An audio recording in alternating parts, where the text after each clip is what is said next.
November 9th, 2005, when that very panicked 911 call came through from a terrified woman in Texas.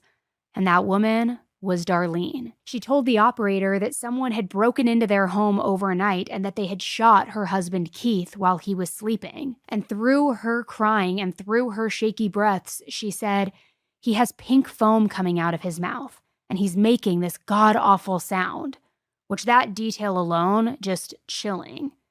Darlene explained that she hadn't been in the couple's bedroom that night like she usually was. Her boys had been having trouble sleeping, so she stayed with them in their room.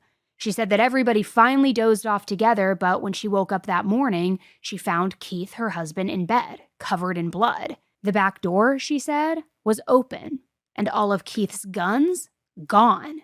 And whoever had done this could still be inside the house, armed with her husband's weapons. So police raced over to the family's home, and when they arrived, they found a truly horrifying scene. Keith was lying in a pool of blood with a gunshot wound to his head, yet he was somehow still alive, still barely holding on. First responders rushed him to the hospital, but the outlook, it didn't look very good.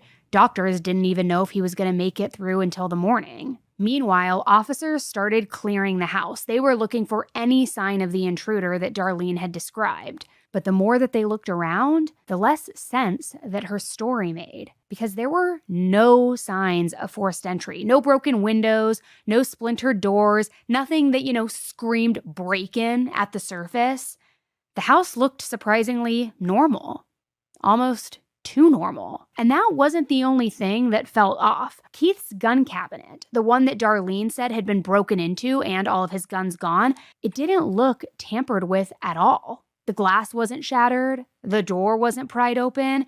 It was just closed. And inside, the guns, yes, were gone, but the cabinet itself, it was spotless. So if this really had been some sort of home invasion, you would expect chaos, right? You would expect shattered glass, things tossed around, maybe even a window cracked open where somebody had climbed in or out of.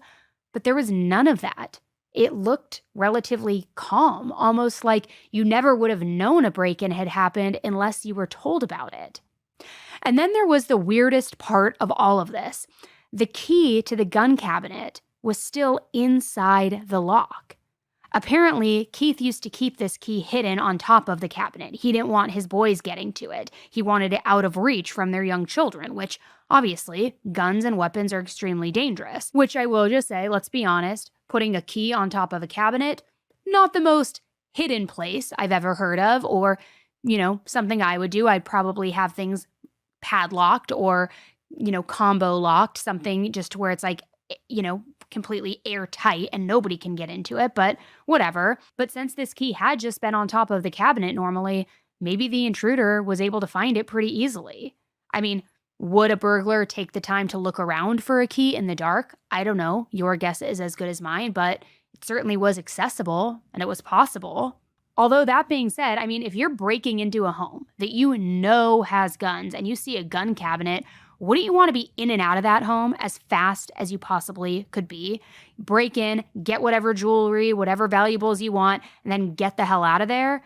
You probably wouldn't be wandering around testing random keys like it's an escape room or like looking for random keys on top of cabinets or in drawers, right?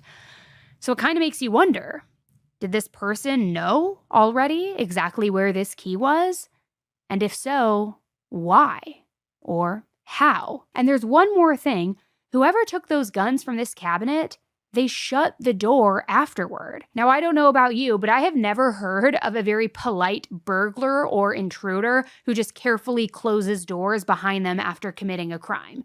Usually, again, they're leaving in a panic or in a frenzy, so it's things, strewn about, thrown about, doors open, cabinets open, drawers still left half open.